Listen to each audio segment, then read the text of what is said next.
Let us pray. Uncover. O God of hosts, we bow our heads in thankfulness for the victories thou hast granted us.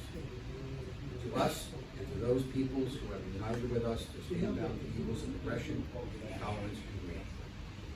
We beseech thee to bring the blessing of understanding to the families and friends in this and other lands of those who have given their lives that men may be free. Grant, O God, that those closest to the fallen may mingle their pain of their losses with the ennobling light of sacrifice for civilization, sacrifice for a better world for this and other generations yet unborn. Grant us too, O God, the courage to so live with the families of nations around the world that the end of strife will be the beginning of enduring peace. Grant us patience in planning with our fellow men and women a world in which nations may resolve their differences by peaceful means. Touch thou the souls of people in every land with the enduring light of wisdom, so that they may be formed a brotherhood which will strive to further the arts of peace under laws, ethics, blessed by thy love. Grant us now thy continued blessing upon unity and strength, that makes victories possible in war, that we may win greater victories of peace. Amen. Amen. May we rise. Pledge allegiance. Pledge allegiance to the flag of the United States of America and to the republic for which it stands, one nation, under God, indivisible, with liberty and justice for all. Recover. Be seated. On this day, Veterans Day, we are commemorating the service of veterans of all wars. We remember how men and women set aside their civilian pursuits to serve their nation's cause, defending the freedom of mankind and preserving our precious American heritage. We believe our strength on the fields of battle, on the supply lines which nourish our armed might, lay in justice our cause against the forces of evil. We believe our determination made us better warriors because we fought with our minds and our hearts as well as our bodies. We recognize service to our country and her cause does not end with the termination of military service. We continue our endeavors in behalf of an honorable world, peace with a feeling of profound gratitude to God and to men and women who gave their lives as their part of the cost of this noblest of causes. Out of blood and sweat, we learned of purpose, sacrifice, tolerance, bravery, and discipline. These are solid foundation stones upon which a great nation is built. In our continued quest for an honorable world peace, we must cultivate these virtues. Holly Selesky, Auxiliary President.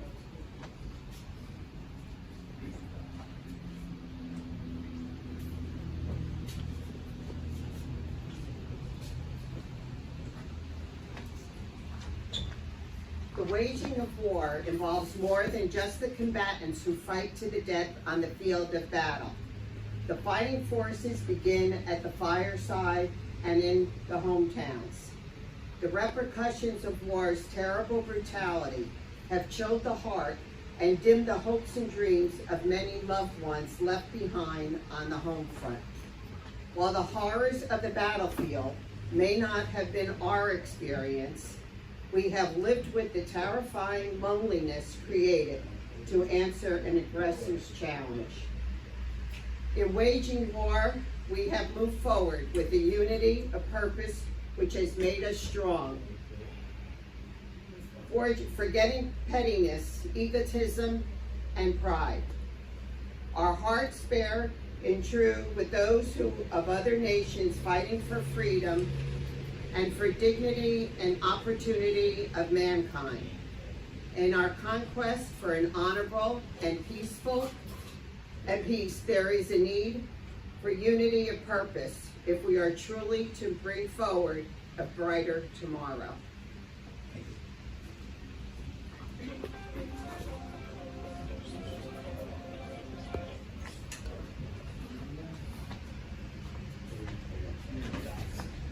If there be glory in war, it is the almost incredible spirit which it endures.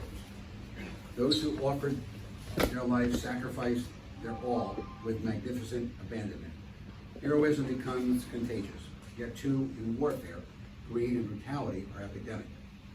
Too often, in these later, we persist in the peace that follows.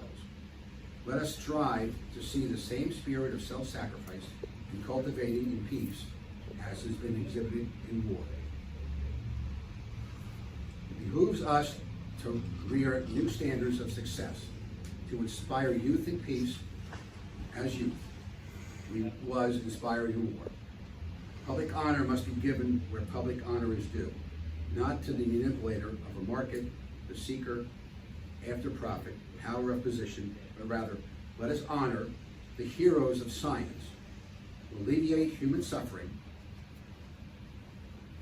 and carrying to a greater heights the standards of civilization. Let us honor those who in public service seek not only how much they may secure from the nation, but how much they can give.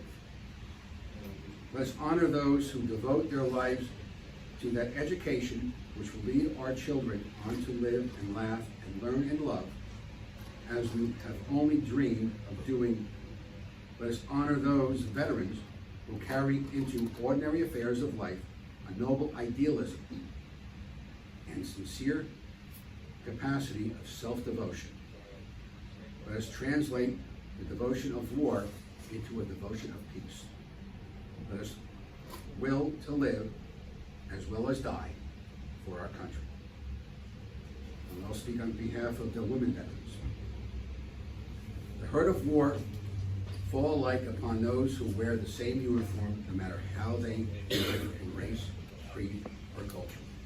Those who fight together suffer together to achieve a common aim. In the similarity of battle dress, there was a common denominator, the common purpose, the sharing of danger and suffering, which brings in time of war a tolerance which adds strength to the cause.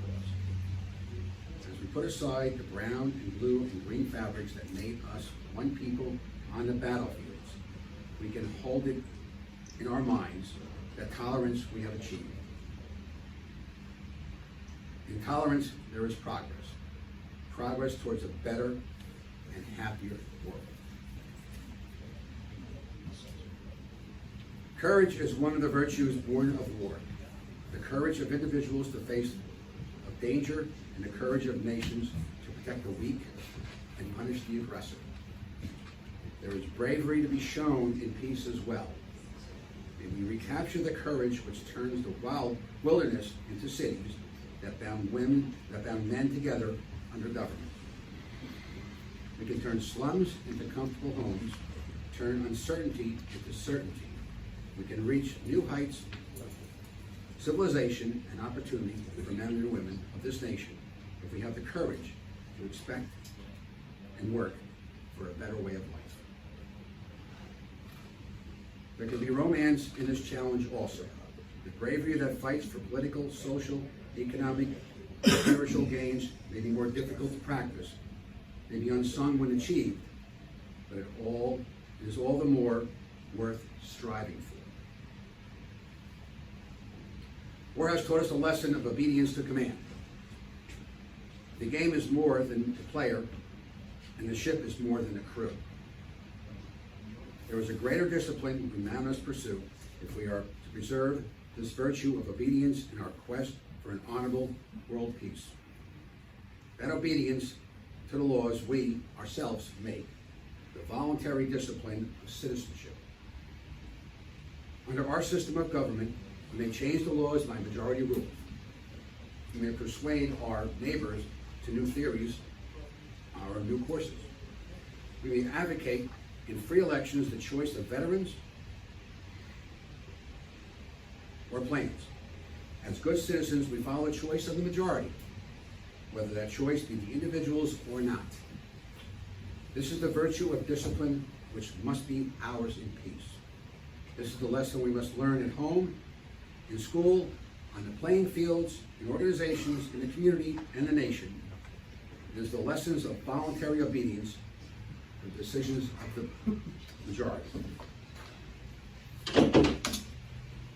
We must not be unmindful either of the conclusions of other people with whom we have joined in the quest for an honorable world peace. This is the highest order of discipline.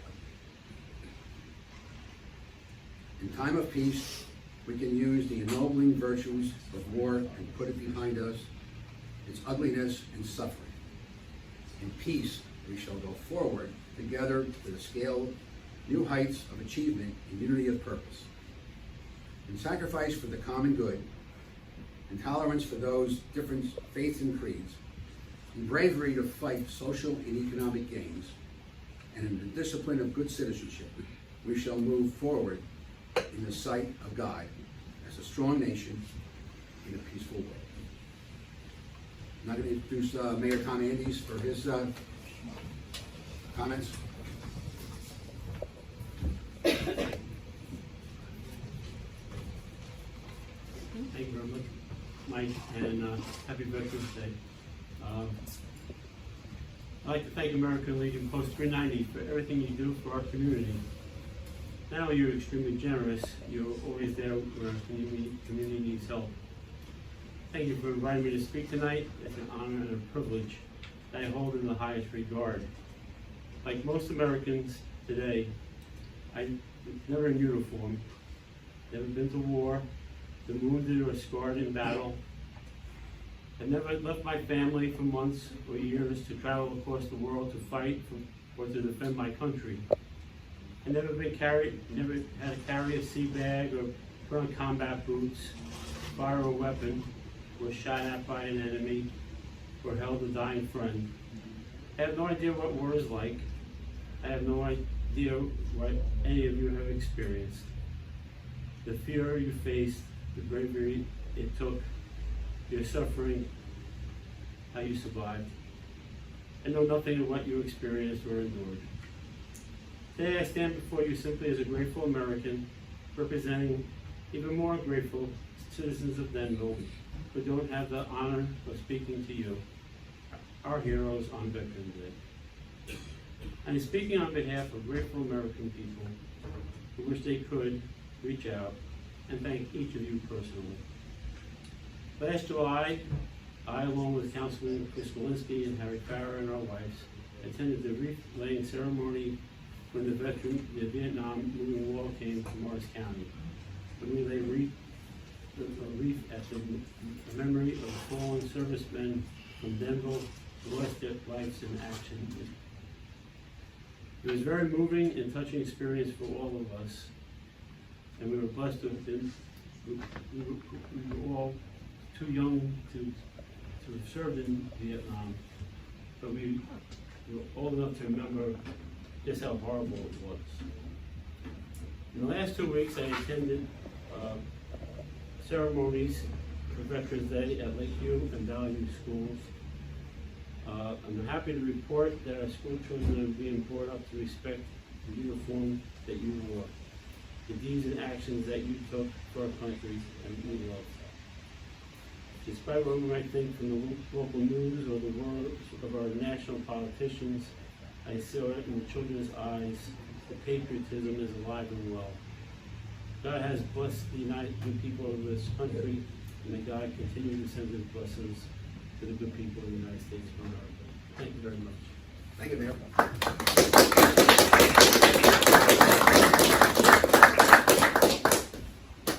I'll now ask Ellie Zaleski, President, Utility 390, to place the wreath.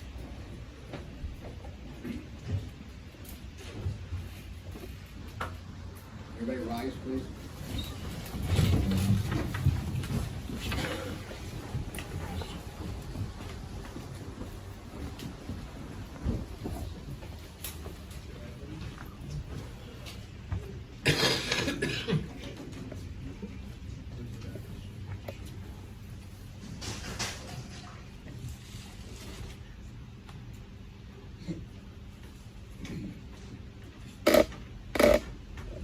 And salute.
gonna give us like 5 or 10 minutes to set up the tables and all that stuff, so, thank you again for coming, for Veterans Day, everybody happy Veterans Day.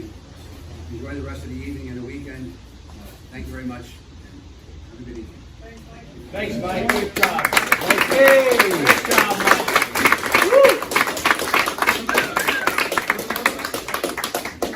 Didn't you be involved?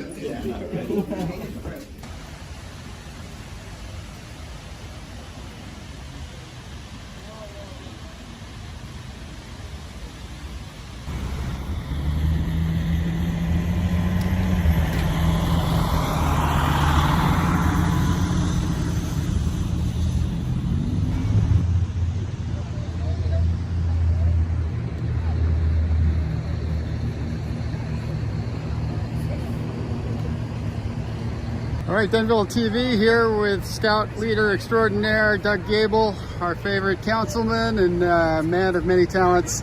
And today, Doug, a very symbolic and special ceremony that the Scouts are about to be involved with. Yes, for the second year in a row, we are doing a U.S. flag retirement ceremony.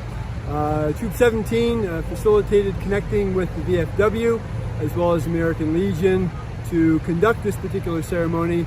We wanted to show our respect during this Veterans Day weekend, our respect for the flag by properly disposing of those flags that have served our country and served our communities well with their proper disposal. And you'll be seeing a ceremony which will dedicate it to those who have served our country as well as the flag that has flown for our country. All right, good afternoon, everybody. My name is Brian Bergen. For those who don't know me, I'm the commander of the VFW Post 2519.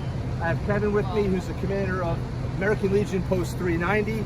Thank you guys for coming out today for our flag retirement ceremony. What's going to happen here in a second is I'm going to request that the Sergeant at Arms moves forward. He's going to dress in uniform back there. He's going to come forward. He's going to inspect the flags. Once he's done inspecting the flags to make sure that we're not burning any serviceable flags, he's going to give me the okay. When he gives me the okay, I'm going to invite the fire department forward. They're going to set the flags on fire.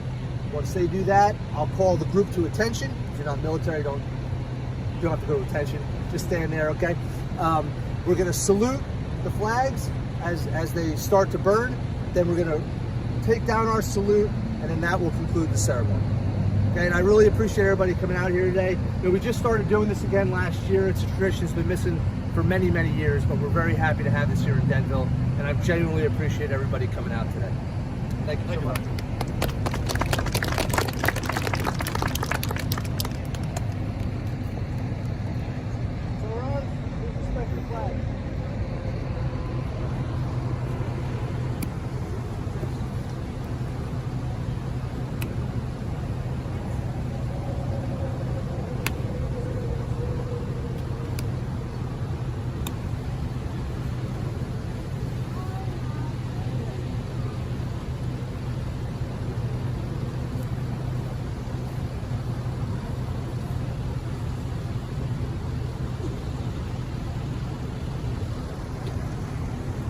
On further inspection, if you flags not good. Perfect. Color Marvin.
go, blood, move it.